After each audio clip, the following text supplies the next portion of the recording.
Wolf oggi è un'azienda insediata in un territorio di montagna a 1200 metri, quindi un territorio abbastanza difficile, e la tecnologia oggi ci permette di stare sul mercato in maniera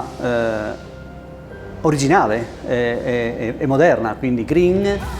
risparmio energetico, tecnologia che ci permette di mantenere la qualità del prodotto con avanzate tecniche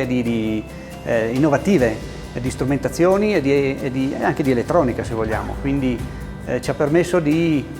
strutturare, l'azienda in un contesto moderno.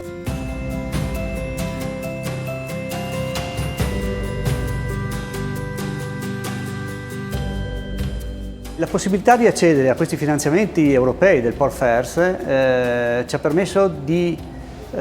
investire in più situazioni. Principalmente in progettazione, quindi la progettazione del nuovo depuratore, progettazione dei nuovi impianti di affumicatura.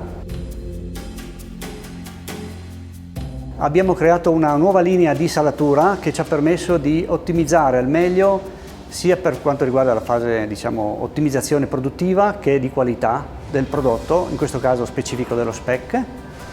e gli affumicatori in un contesto moderno, mantenendo le tradizioni originali, però con una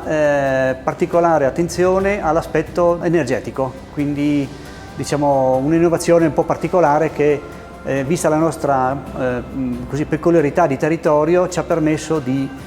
utilizzare al meglio e al 100% queste nuove tecniche. Questi investimenti ci hanno permesso di aumentare la produzione sicuramente, ma soprattutto di ottimizzare tutti i flussi di produzione, e questo comunque è solo il primo passo per continuare questo passo verso il futuro, mantenendo un'azienda tradizionale.